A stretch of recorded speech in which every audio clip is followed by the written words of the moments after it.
Before we get started, let me just invite you to take one of the cards on the table if you see them in front of you. UMass Amherst is hosting the 52nd Arctic Workshop in March. And we are now the home of the WCRP Click office, among other things. So we'll hope to have an exciting workshop focused on the Arctic. So please feel free to take one of those cards with you and register through the QR code.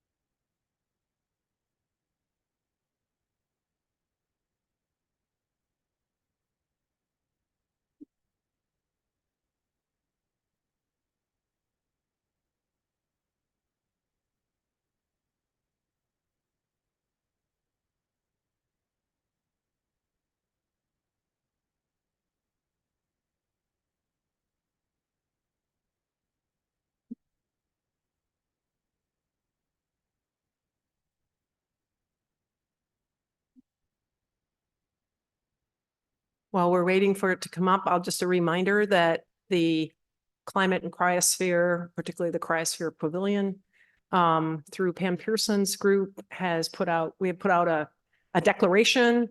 We're asking for scientists to sign that declaration. We have about 700 signatures so far. We're kind of hoping to get to 1,000 as some kind of a benchmark. If you haven't found that email yet, why don't you give me your email and I'll send it to you so you can find the site. And it's very possible that Pam will have that information also up when we bring her up.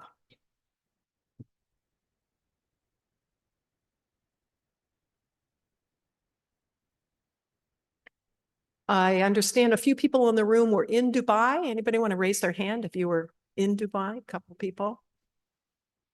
No? One over here. Okay. I had the privilege to participate in the COP26 in Glasgow. And I can tell you it's quite an amazing meeting to go to and experience.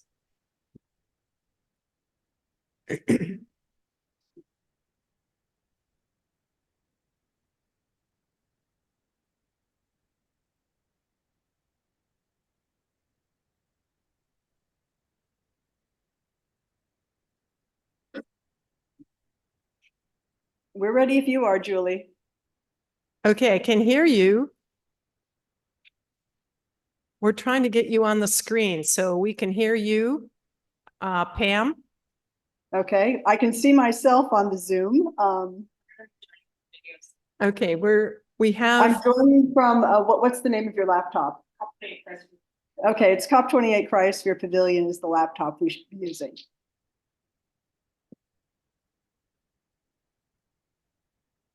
Just be not patient. That one, another one, but that one can be up too. What is the name of yours? They brought up Gabby. They did test this morning at 7 o'clock and it worked. So yeah. Oh, if worse comes to worse, I can start my own video. I think they're waiting for me to start mine, but we're going to use the camera in the room. Do they want? I can take over your audio, or you can. So I can use that to record you, like, and then you can call me as the name, or use your laptop for the video. I think I'll just use my video now. That's the easiest, and then you can switch to camera later. Oh wait, they took me off. Looks like they're going to start me now. Here I am. Do you see me now? no, we can't see you yet. They're working on it at the tech desk here. Okay, well, in that case, I will just maybe switch to my own laptop video. Here we go.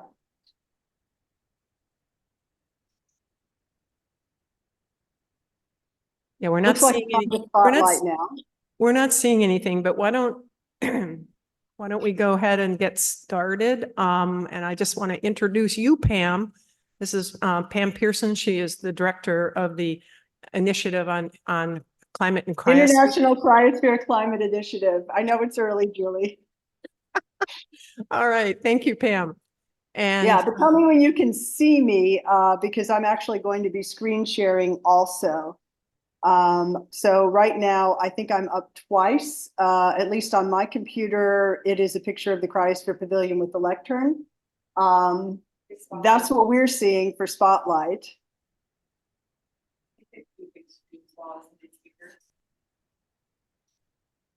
And then I've got my own laptop screen up. There she is. Okay, we can see you now, Pam, on the screen.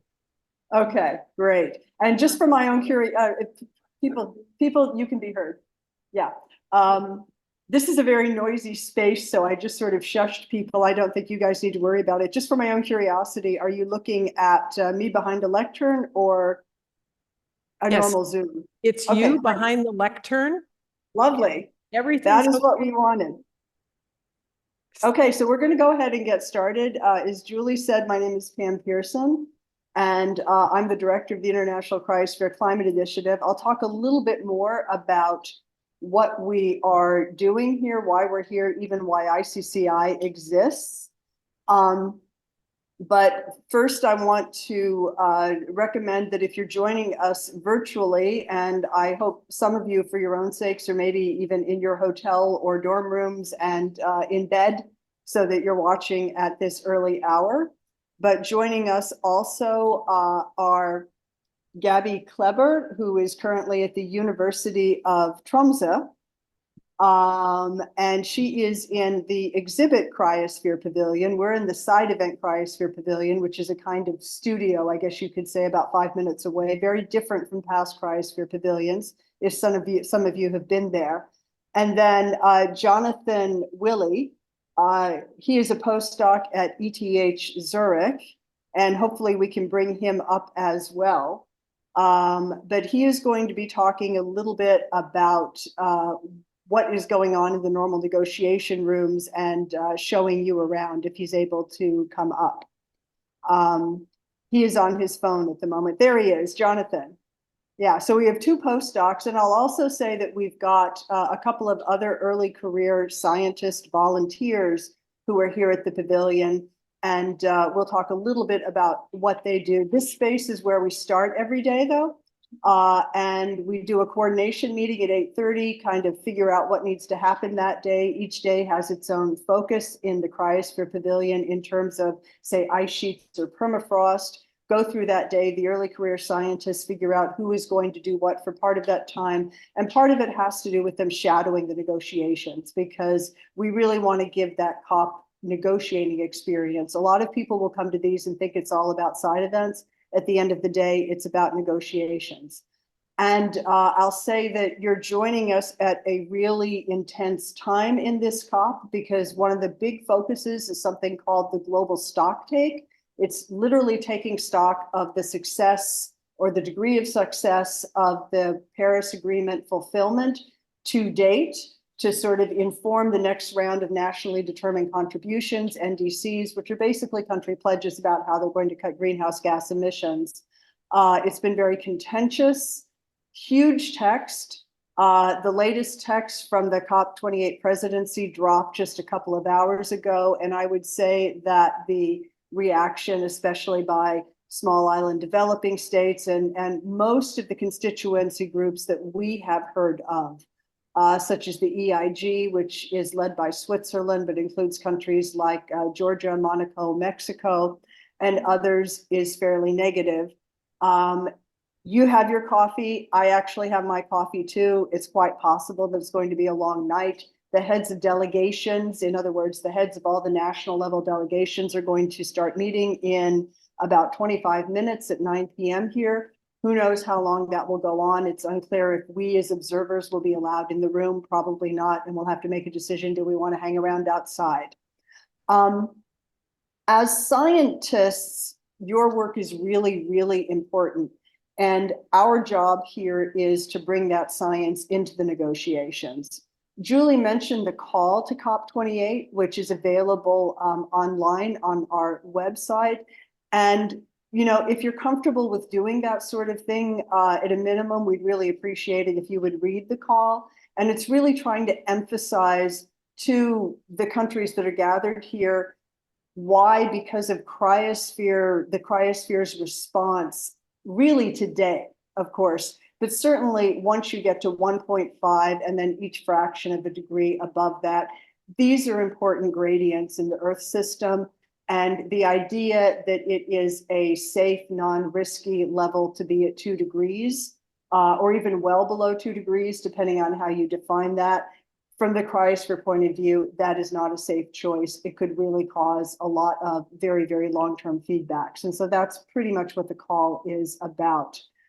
So as Julie said, Julie, we're actually over 900 signatures right now. We really do hope to get to over 1,000 by the end of the COP, because that would send a very important message from the cryosphere science community. And this is both, PhDs, PhD students, and also research associates, even at the master's level, quite welcome to lend your signatures, your voices to this particular call.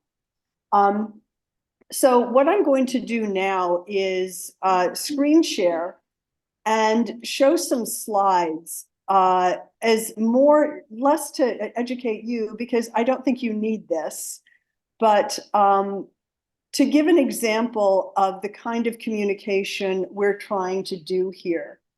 And I will say that, I'm a non-scientist, I'm an ex-diplomat, I just hang out with scientists and have been for quite some time. And so this is sort of a summary of the science and the 5 dynamics that we work in. I was asked to present to this at what was called a high-level roundtable last week, that it was convened by the Prime Minister of Nepal, a mountain country very concerned about its glaciers and snow. It was focused on mountains, but I was asked to give sort of an overview of global cryosphere and why this would be important. What I didn't know is that the UN Secretary General was invited to that meeting. And he would speak and then leave, which is fairly typical. Well, he spoke and then he stayed. And so he got this presentation for about 10 minutes.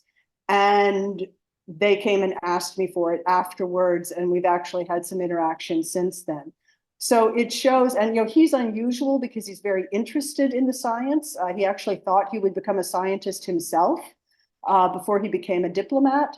But he is very, very concerned about what he saw during a visit to Nepal early in the month of November. And then he went from there almost directly to Antarctica with the president of Chile and heard from scientists there and heard from them, according to him, that, their belief is that the West Antarctic ice sheet has already been lost.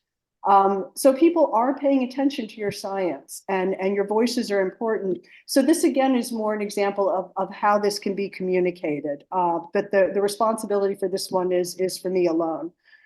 So these are the points that we talk about, the 5 dynamics, because they're globally important, not that other aspects of cryosphere are not. And because we've got these different temperatures, which are thresholds for these. I'll say for Arctic sea ice, if you use the very latest results, this is based on work by Julian Strove and Dirk Knotts. Right now, that's higher. It might even be up to 2 degrees simply because there's been less loss of ice. But these are sort of the important thresholds that we like talking about. And this is a slide actually of Julie's that I like showing to give a sense of the extent of loss of CO2 and how much that has changed, because people, I would say your average negotiator especially doesn't realize that, even in interglacials, so-called warm periods, CO2 never went above 280.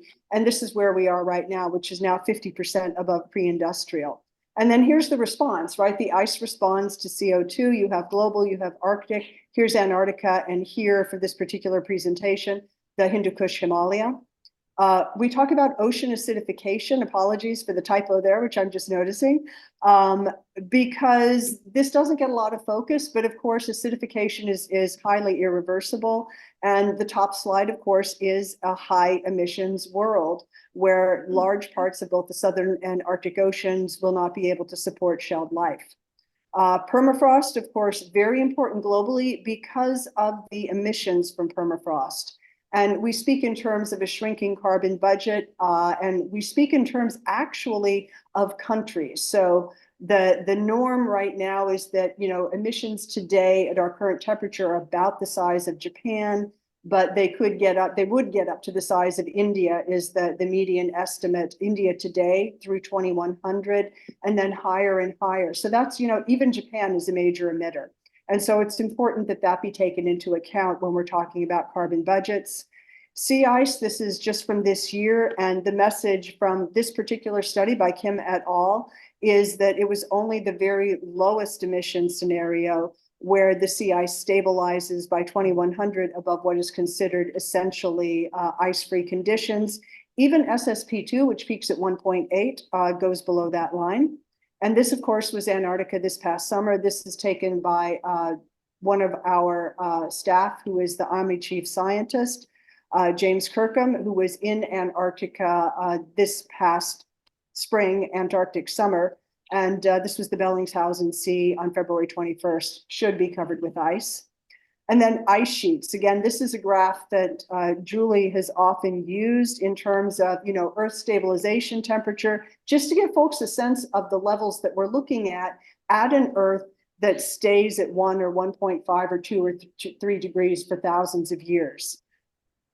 And then talking about AR6 and this famous dotted line, which of course is controversial in some quarters, but it's based on 2 studies. But what we're saying to negotiators is that since this came out, there are other studies like Park et al. That are pointing to that dotted line and pointing to the importance, again, of this very low emissions scenario, peaking at 1.6 degrees, where it's really the only one where you get stabilization.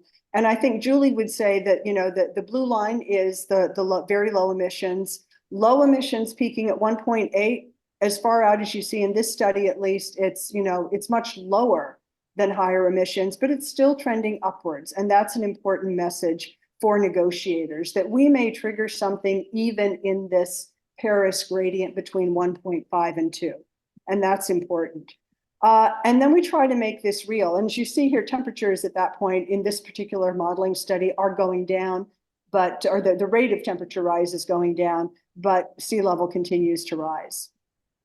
And we show this in real terms then. Again, this is based on these studies. This is based on dotted line studies, but this needs to be taken into account if we're trying to do a risk-free or at least a lower risk climate result. So, you know, we could get to these levels of 3 meters in Karachi, Pakistan. Again, this was a presentation to the HKH region, and could get here by 2300. Actually, this is 10 meters, but of course, the IPCC actually says that 15 meters cannot be ruled out. This is Dhaka, Bangladesh, and the country essentially, the capital city essentially becomes an island at 3 meters. So very low-lying area, very, very important to stay below that 3 meter level.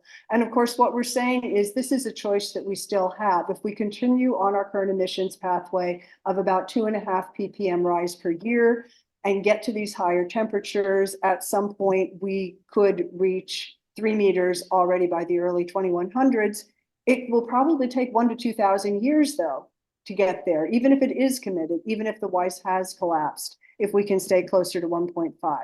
And then glaciers and snow for this group, I spent more time on. These are actually older slides that we have now replaced with new slides from one of the scientists present here.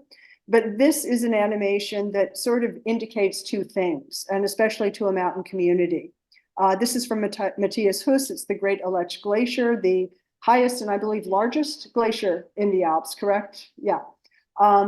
And you don't see any difference actually between very low or low emissions and current emissions until about 2060, because there's so much heat built into the system. And I think it's important for policymakers to understand that. But if you let it run out to the end of this century, then there's a huge difference. And that is something that is really important to the policy world, to make that difference. This is a policy group. It is negotiators at the ministerial level who actually signed a declaration called Ambition on Melting Ice. It has been an active group here that crosses negotiation groups because it's about not just polar and mountain countries, but impacted countries. So its membership includes Liberia, Senegal, Vanuatu, Samoa, Bangladesh and Pakistan are considering joining, to sort of emphasize that ice should be something that the entire world is concerned about. And again, we try to end this by saying we can still do this.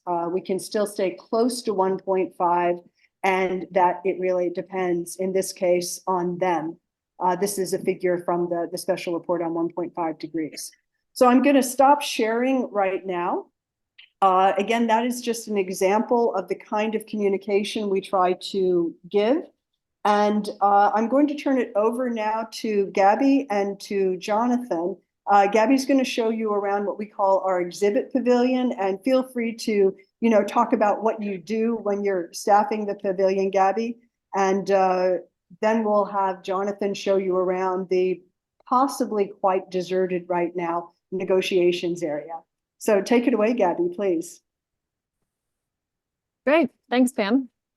So I am Gabby Kleber. Pam mentioned I'm a postdoc at the University of Tromsø in Norway, and I have joined ICCI this week at COP as one of their early career scientist volunteers.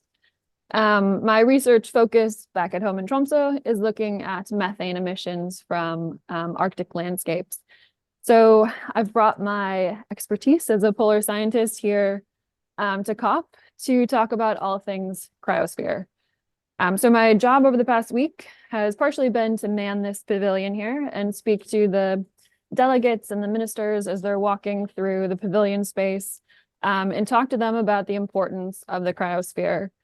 This has been a really interesting experience. We have talked to people from just about every country on the globe, and I've tried to explain the importance of the cryosphere to them and their country and their people. Now, this is much easier when you're speaking to people from, say, Nepal or Switzerland or Canada. But when you start speaking to people from Samoa or Cambodia, it gets a little trickier. But of course, it's been a really interesting and exciting opportunity to explain how the downstream impacts of the degradation of the cryosphere affect everyone on the globe, no matter how far you might feel from the poles. So that's been, it's been a really great experience. So I will take you around our pavilion. It's very dead here right now because it is almost 9 o'clock at night. So here we have all of these, hope you can see this. We have all of these pillars filled with the latest science on the cryosphere, looking at every aspect of the cryosphere, from glaciers to sea ice to polar oceans, and discussing both the vulnerability of them, the latest science we have on them, and most importantly, why it's important that we keep below this 1.5 degree threshold. So this is kind of been where we've been living for the past week. Don't mind my dinner there. The pavilion downstairs had a buffet, and we take food wherever we can find it here. But that's about it. Thanks. Okay, thank you so much, Gabby. And now I think we'll turn it over to Jonathan to give us a direct report from the main negotiations area, otherwise lovingly known as B1. Has a little bit better food and better bathrooms for sure. Thank you, Pam. Do you hear me okay? Yes. Yes. All right. So yes, I am reporting to you live from the B1 hall, which is one of the massive halls that are found within the Expo 2020 Center.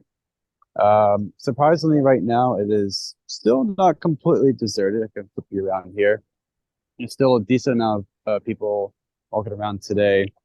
In front of me here is one of the plenary rooms where all public events have ended for today, but during about 1 hour ago, this room was full of delegates, quite anxiously waiting to hear the latest update on the GST text. And I'm sure tomorrow, when the final text comes out, this room will be again very full of people.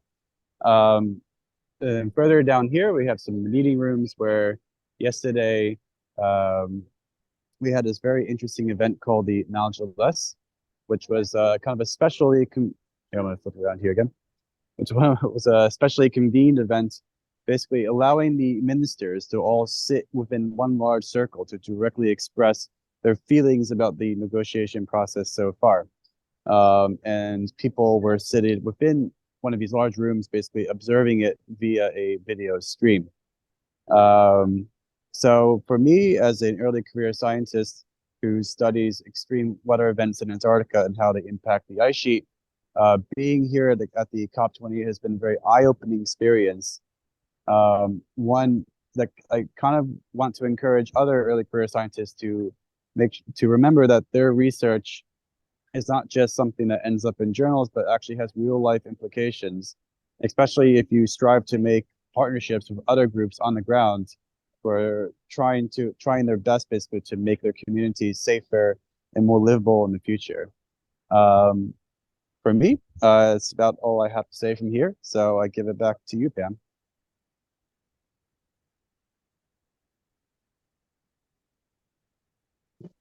Thanks so much. So the camera is going to swing around now to our panel.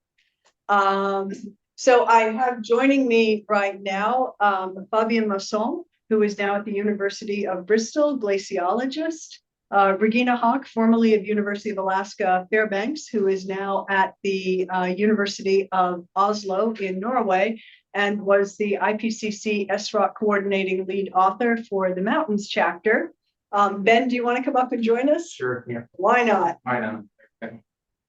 From AGU, Ben Zatchik, who I actually also knew from State Department days and who I just met again for the first time in probably 13, 15 years. So yeah, climate tends to get in your blood. I think maybe like cryosphere, and we have both of those. Can you still hear us okay now that we're in panel format, Julie? Yes, you're good to go. Fantastic. Okay. So where we are right now in terms of the negotiations then, and then I'm going to turn it over for any commentary that the panelists have, but also do Q&A. This is meant to be a give and take between Dubai and San Francisco, exactly 12 hours apart. I don't know what that means, but it must mean something. But this global stocktake text that came out was very hardly negotiated at the working level. There were a lot of inputs into it. There were really two things I would say that the more proactive community, and I would dare to say probably the cryosphere scientists here really felt were important. One is a phase down of fossil fuels. And so the idea, in other words, that in order to stay within 1.5 degrees, we really cannot keep on using fossil fuels, and we need to be honest about that with each other. And there were a lot of statements to that effect by many parties, very strong emphasis on 1.5 degrees. Also, the UN Secretary General, who was here for the first 3 or 4 days, I think, before he left, emphasized that as well.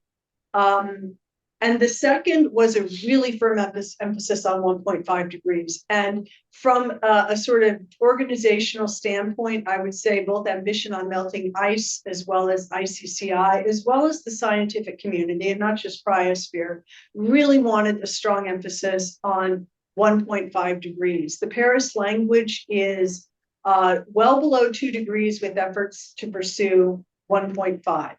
That's not an exact quote, but a paraphrase of the Paris Agreement.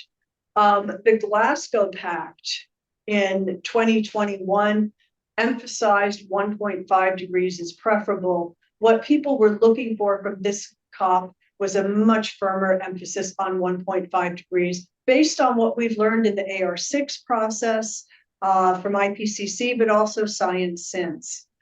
When the text came out, there was neither of those benchmarks, I would say, for a lot of governments. It only speaks of a phase down of unabated coal.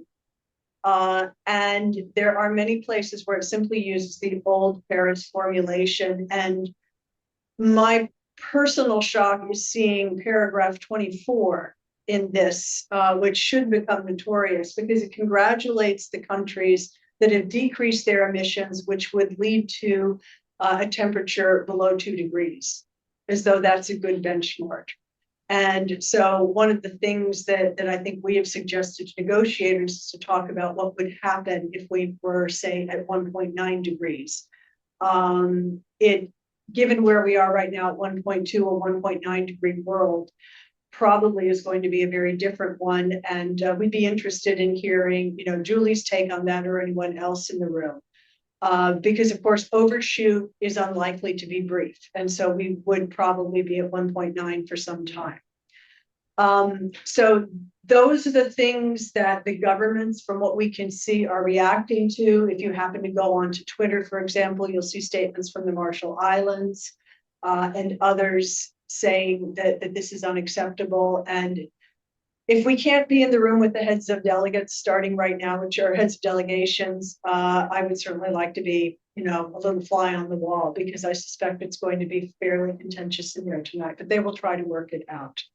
But that means, again, this is one of the reasons why we're really hoping that some of you who have not signed the call will do so, because we think that's an important message to negotiators overnight as well. Last year in Sharm el-Sheikh, there were a number of countries, including the countries of the European Union, who literally said they would walk if at least the language was not that of Glasgow. And hopefully they're going to hold the line on that as well. So with that said, I'll turn it over. I don't know, Fabian, if you want to go first with a few comments about this COP. This is your second COP. Yes. Or anything else in terms of what it's been like to be here. Yeah, thanks, Pam. Yeah, it's my second COP, and I'm not going to comment on the differences between the two, but rather perhaps acknowledge that many of you are asking yourselves what the scientists are doing there.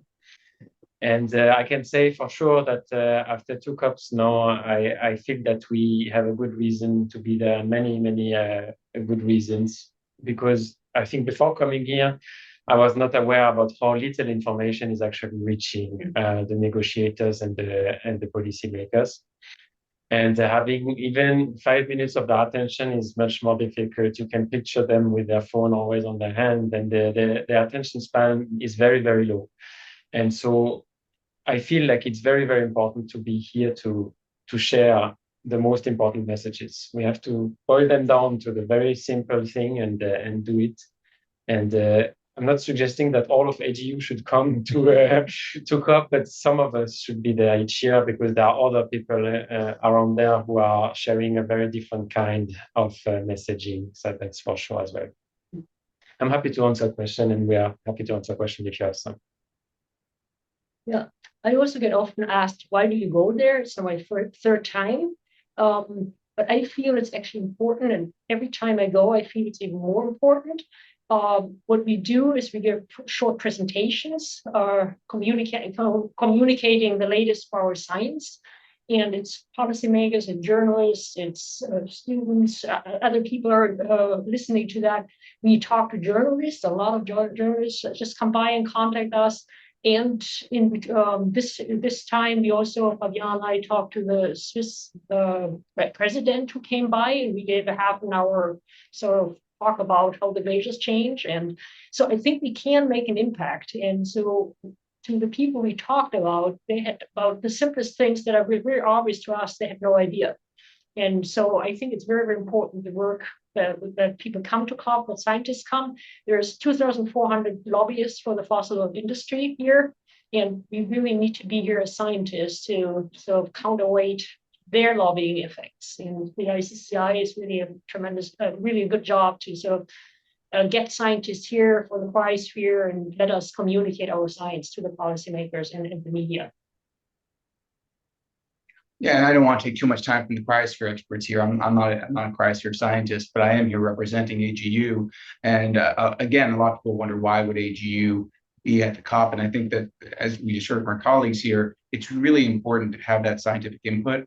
And what AGU's presence does, it helps us to set up the relationships to have a systematic channel for communication. And so it's wonderful to be able to have input in the moment as the meeting's going on. And it's wonderful to have organizations like ICCI that are going to really hold delegates and hold parties to account on some particular elements of science. What AGU offers, of course, as we know, is the structure of things like open science principles, community-driven science, access to our community. And by being here, we can try to build those relationships and try to formalize those channels for sustained impact. Thanks so much. I want, by the way, also to Amy, will you come out in front of the camera, because she has been running these side events, and before I forget, just to wave and say hello. She's done all of these. Because maybe I'll forget. We're getting tired, obviously. But love to take questions. Julie, if you have any comments that you want to add on as a survivor of COPs yourself, and also bond meetings. And this is something that I often mention, especially to younger scientists as well as senior scientists. In some ways, it makes a lot more sense to go to the bond intersessionals if you have a chance to do that, because those are just negotiations. This is kind of crazy. And in some ways, a lot of us don't. I mean, there's a possibility to communicate lots of things, but there are a lot of other things going on. And if you really want to communicate directly to negotiators, the bond meetings are much smaller. It's the same negotiations that go on here, frankly, in many cases, the same tracks, but it is much more bite-sized there to understand the policy. Hugo, who is sitting in the audience here, who is a postdoc also at University of Oslo, has done both bond and COPs. And I think you were kind of shocked at how small bond was in some ways, but you're able to talk to people more. It's a little bit calmer. And so if you're interested, don't feel like you have to come to a COP, go to a bond meeting first. And then you'll be able to engage more in the COP than you possibly ever could if you just come here and just are completely overwhelmed for the first 2 or 3 days. Okay, thank you for that. And thanks to all of the panelists here. We have about roughly 40 people in the room, and I'd like to invite anyone who has a question to come up to the microphone. I believe that one is working. So if you have a question for them, please go to the microphone. And I just want to say that I've been participating with various events through Pam's organization, and it's very rewarding and also very shocking sometimes to really figure out that the person you're talking to doesn't really understand the science the way we do.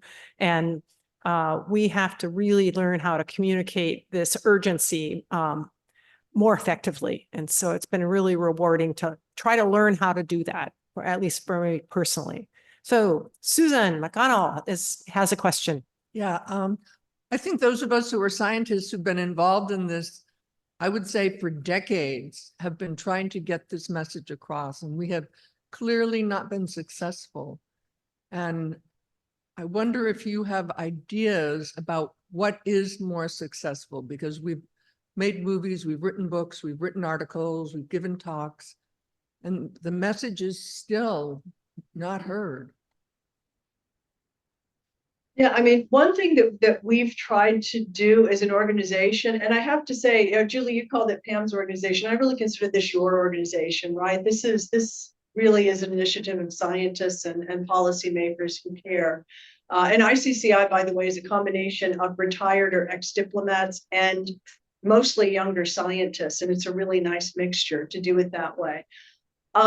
We started a couple of years ago putting out the State of the Cryosphere report, because both the science in terms of observations and projections was changing so quickly that we thought it was important before every COP or at each COP to put out an update on cryosphere science. That has been very well received. It's also sort of the subject of what we lovingly call the Toblerones, because they're three-sided.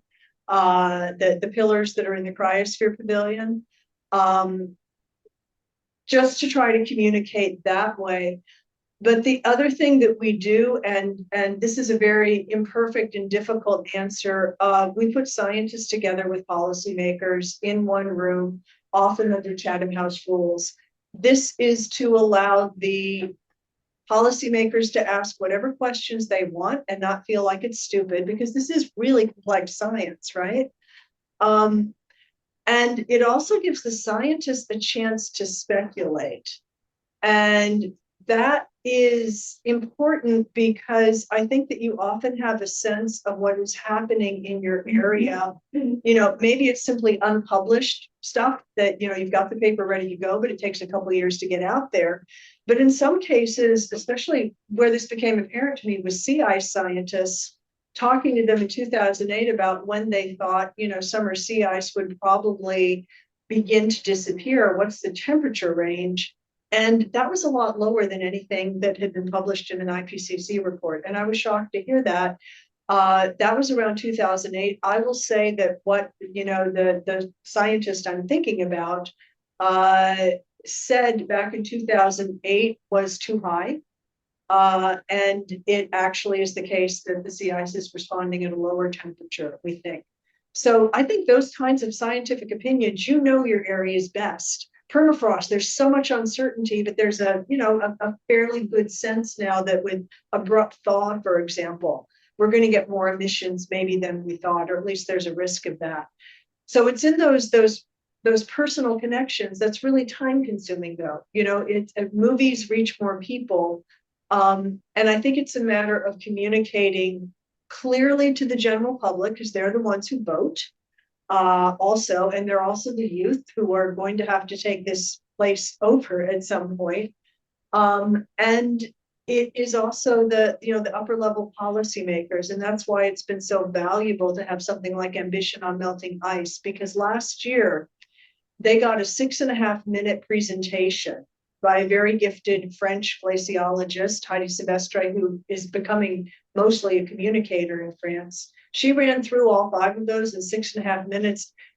The ministers then went into very tense closed negotiations, but they were using these arguments as a reason to stick to 1.5, citing that presentation. So again, your science can make a difference, even if it's communicated imperfectly, really briefly. I think it's just the best I can say is just to keep it up. I don't know what else we can do except to try and communicate it. I don't know if any of you have any comments from your experience here. Or Julie, yours. Julie has been to Bonn, by the way, so she's experienced the difference. I think that the visuals, one of the things that we've all agreed has a huge impact is when you show the maps Pam showed earlier about sea level rise. What is 1 meter? What is 2 meters? What is 3 meters on vulnerable coastlines? That gets people's attention.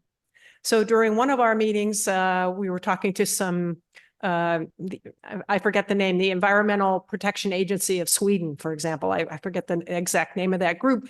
But when we showed them pictures of the sea level rise in southern Sweden, that got their attention. So it's really important to talk about local impacts to policymakers, because that's what matters to them. But we also, we do need to figure out a way to get kind of a empathy for the planet. I don't know what other way to put it. When we think about the unintended consequences of sea level rise and other impacts on countries that are not responsible, communities that are not responsible for the CO2, there's a moral obligation there and an investment. We want a no regrets future to happen. And I invite those, if you haven't seen it, a paper came out 2 days ago in Science that is a community consensus on CO2. It's the Paleo Climate CO2 website, and their synthesis on the last 66 million years of CO2.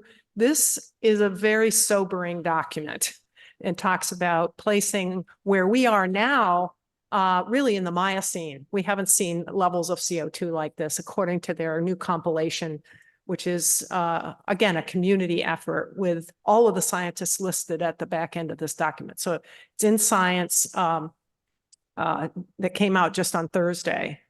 And I have the link, Julie. Pardon? We'd love the link. Actually, right before I walked over here this morning, I sent you a copy of the PDF. So you have it. Oh, I won't tell. Okay. So it's really a sobering document to think about. And I think the other thing, science and facts doesn't matter. I think we really need to learn how to team up with economists. If you were telling a country like Russia or even Alaska that their coal, oil, and gas assets are worthless, just keep it in the ground, they're not going to listen to you. So we need to figure out some other approach, working with economists and health organizations. I think affecting people's health, affecting people's pocketbooks is what really tends to matter. I'm also very impressed with the United States fifth assessment that just came out recently. If you haven't looked at that document, I think it was 2 or 3 weeks ago, there's an entire section in the back of that document is art, expressing the lived experience of people through of climate change through art. And, you know, maybe science is going to be the answer, but art is going to get to our hearts and to our guts more effectively about the problems. So I encourage you to take a look at the United States Fifth Assessment and the section on art. And I think you'll be reasonably impressed by the emotions that that brings up to you. And I encourage you to share those images out when you're talking to the public. Any comment there about art? Has there been a lot of art in Dubai? So there is activism and there is art around. There is the official art pieces, which are sleek and tidy and like everything here. And then there is the activism, which, like, as a visitor on the week 2, I must say, has been less visible than last year. But this is also because of how the COP is organized just geographically and in boxes. And so there is art, a bit less this year, would be the short answer. Do you want to mention the thing you were at yesterday, though? That was a piece of art, right? That would, Yeah. yeah, there was sort of, they were laying out their temperature increase over the last 100 years. These are sort of the bars. Yes, you've the seen bars. People have this. I don't know if anyone here has one of them. Here we go. Do you see it behind me? The stripes, yes. Under Save Our Snow, Mm. the stripes. Mm. Yeah. Can you pivot it? Yeah, you can And go to that Art website. here, and by you the can way, create- which is, yeah, we have art here that is from Permafrost Pathways. They brought 17 posters from Avi, and we have lined this very dull cinder block area with these 17 posters that we have in here. And so in a way, we have an art exhibit here. And one of them that I'm looking at right now, but I don't think you can pivot, is Changes in Climate Limit Our Traditional Fishing and Hunting Practices. And this is from indigenous communities. Right. So this is an important aspect as well. I'd agree, Julie. We have another question from the floor. Go ahead. Thank you. My name is Olsa Rannemalm. I'm from Rutgers University and also president-elect of the Cryosphere section here at AGU. My question is, I hear what you're saying is like, come to COP, be involved, talk to policymakers and the people who are there. So my question is, because I mean, for AGU feels overwhelming for a lot of people, just this meeting, and the COP meeting seems like even more overwhelming. And I did hear your suggestions for how you could sort of go to another meeting to prepare. But basically, imagine this scenario, like some of us here are able to get funding to attend a COP meeting. Like, what's your advice? Like, how do we like start? Like, is there who are bringing you to COP? Like, how do you actually manage to meet these peoples? Like, what kind of structures are put in place that you are tapping into? What organizations support you? And what can we perhaps do as a community to kind of self-organize to give ourselves like sort of a place at COP is my question. But is it basically like, can you provide a manual for us? If we manage to get there, what do we do next? Well, I would say you've already got a home. It's the Cryosphere Pavilion. When I talk about our coordination meetings in the morning, anyone who's interested in Cryosphere and in the negotiations can come to those meetings. We have a WhatsApp group. One of the things that I was maybe going to bring up was, the WhatsApp chat that I have, where we're communicating with each other about what's going on. So in the morning, we talk about that. It's not just, organizing ourselves. Of course, there's the early career scientist program. Unfortunately, we only have enough funding to support 4 per week. And some of those even are able, as you say, to fund themselves. Otherwise, we support them. But and we are probably the cheapest pavilion. Those of you who've seen the Oceans Pavilion will see how much bigger and prettier it is than ours. But I think we still manage to communicate on a shoestring budget. And we are quite happy to sort of be your home, to guide you in where you might need to be in the negotiations. We get inquiries from media. Sometimes they want to talk to young scientists. There are also coordination meetings of NGOs, of what's called research and independent NGOs, which are often just groups of students who are coming to learn, mostly political scientists. But, still at the same time, there are a few cryosphere scientists usually mixed in. So, some of us with ICCI have participated in these negotiations for years, so we know our way around. There are things like side events that you can do, but again, I wouldn't have you focus too much on those because they're one shots. You can be participating in other side events and speak up. And I was asking these two here because we've actually rather unexpectedly been engaging in a surprising number of side events having to do with what I call by what I think is its real name, which is sulfate injection. It's known as with the euphemism solar radiation management. Very well organized, very slick side events. And we started having cryosphere scientists be in the room. I've not been to one of those, but I don't know if either of you want to talk about that particular experience in terms of trying to keep the focus on CO2. Yeah, no, that was quite an experience. There seems to be well orchestrated groups trying to sort of divert from the actual science about 1.5, trying to sell that we can build like seabed curtains around the Antarctica to avoid the warm water going in. And it was sort of the same people every time, we funded by the same groups. And what we also try to do is just go to crash these meetings and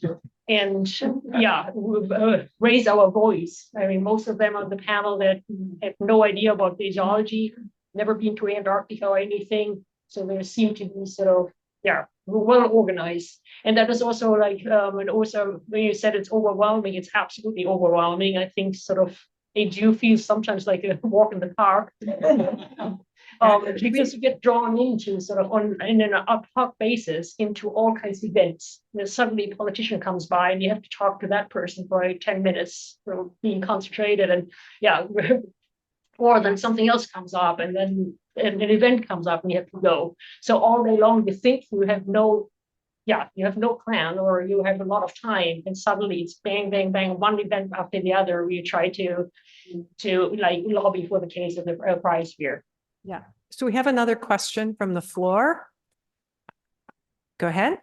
Hi, I'm Melissa Shapiro. I'm the Arctic Policy Lead with Permafrost Pathways at Woodwell Climate Research Center, and so happy to be Melissa, collaborating it's great with to hear you. ICCI. I Hi. know, I hear things are going great over there. Thank you. I was wondering if you could speak to whether you've been hosting any delegates at the Cryosphere Pavilion, whether you've seen them come out of the negotiation room, come to you all, ask questions of early career researchers. And if so, maybe the theme of those questions, what are some of the curiosities that delegates are asking of scientists? Thanks so much. Yeah. I'm going to turn that a bit over to Gabby if she's still on and can hear. But I will say that this particular COP has been organized. I don't want to throw too much on our host, but it really has been organized in a way that has civil society separate from parties, separate from the negotiations. And so the walkthrough that we have had at the past 3 cryosphere pavilions has been much more difficult. That said, we've been getting more negotiators over the past couple of days, in part because they had less to do. But the other thing is you invite them to speak at your side event, and that's the way to get them in. And then they hear what is being presented in some cases at least. And so that's a way to engage them. Gabby, I don't know if you want to talk about some of your own experiences with people who've stopped by. Sure, yeah. I mean, just walking through the pavilion area, we have negotiators and party members and ministers walking by, and you just have to assume that anyone that walks up to your pavilion could be anyone. And so we kind of prepare to talk to anyone, but we've certainly had ministers and negotiators come to the pavilion, and to be honest, they seem that they genuinely just want to learn. They've asked a lot of questions. They really just want to understand the science, why the cryosphere is important, what the cryosphere is. It's been shocking to me how many people just have never heard the term, don't know what it means, don't know the difference between sea ice and glaciers, and how it might impact their country. And so it's been interesting because they do genuinely just want to learn, and they're happy to ask us questions about the science. They like to read our pillars with all the science on them. And we've actually had quite a few of them say that this is one of their favorite pavilions, just because we have so much information available to them, and they can learn so much. And I will say one of them is Senator Edmund Markey, who has said at least that he's gone to every Cryosphere pavilion that we've had, and it's his favorite pavilion. So that's kind of nice to hear. That's great. And I just want to comment that a colleague of mine on one of my Alaska projects was at the US Pavilion in Dubai and had a chance to spend some time with Senator Murkowski. They exchanged business cards.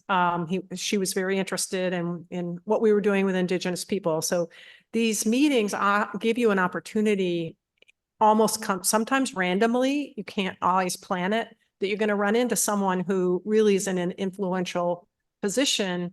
And if you can give them a nugget of what you're doing and how it's impacting their voters, that makes a difference. So, but I like your idea of a playbook. How do we do that? That might be something we could try to put together here through AGU. Yeah. Or modify something that already exists. Any other questions where we've got, Lexi, sorry. Sorry. Hi, Lexi Schultz. I'm on staff here at AGU. I'm in the policy space, and I've been working on climate issues for a couple of decades myself. And, it's very true, as you said, that the challenges are so daunting, and it seems like sometimes we don't make a difference. But I wonder if you could talk a little bit about what you've seen where there has been some progress, or where things, where you have been encouraged by actions. Yeah, it's funny you should say that, because I was thinking about that. Markey, of course, is very well known on climate in the US as a politician. One of the people we've had the most contact with is a parliamentarian who's actually a senior advisor to the president of Bangladesh, who we've met with and talked to, and he gets it now. And he talks about sea level rise from ice sheets in pretty much every address that he gives right now, because he understands what that would mean for his country. The other is that we did a side event yesterday that included Regina, Heidi Silvestre, talking about mostly glaciers, but the Arctic, and Florence Coleone, who is with SCAR, as well as Bill Hare of Climate Analytics, talking about pathways. He's been around for almost I think actually all of the climate negotiations going back to 1991-92. And at that event was a delegate from Cameroon who gave a very impassioned speech about the connection of Cameroon with Antarctica. I don't think we would have heard that 3 or 4 years ago. And having the Secretary General talk about AABW in a meeting that we had, Antarctic something, bottom water, overturning bottom water, and how important that was to the global circulation system, was pretty astonishing. Having the potential of 10-meter sea level rise cited specifically by the executive secretary of the UNFCCC. those kinds of comments we would have heard before. The comments about cryosphere having, physical boundaries that we really need to pay attention to stick to 1.5 is getting much stronger. That said, and I am getting kind of, to be known, I think of among the scientists here as a pessimist, or maybe I'm a realist. In the GST language, the word cryosphere only appears once. And just like in Glasgow, it's only preambular, which means it doesn't have a whole lot of impact. Now, the difference is, though, that we have negotiators, negotiating groups who are trying to get it in, not because they like the word or they think it's pretty, but because they understand the implications for ambition and urgency.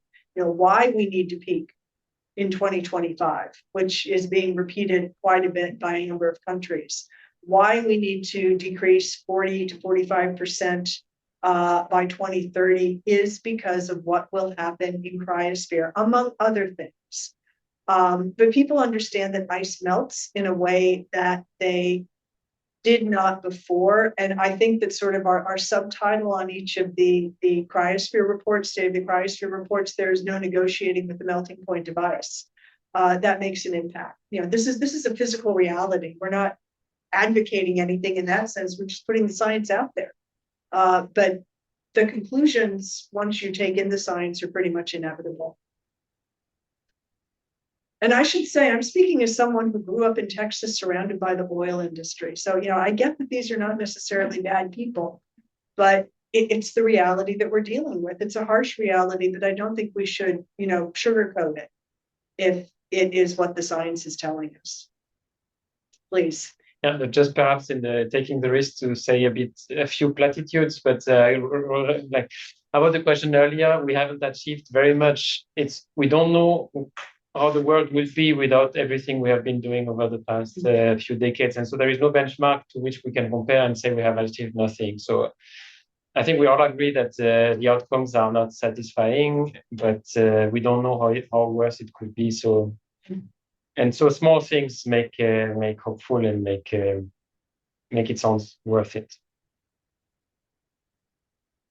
Okay, And we're this coming COP up. isn't over yet. I was just going to say, we're coming up on the end of an hour, and I just wanted to see if you had any closing comments or if there are any final questions from the audience here in the room.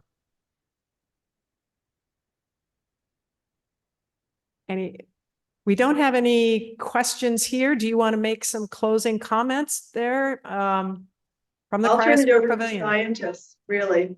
And Gabby or Jonathan, if you want to say something, please feel free to chime in. This is your space. I can only say it's really worth coming here, and I think it's actually important to do this work. So, and I think we have an impact, even though it might be small, but we can make a difference. So get involved if you can.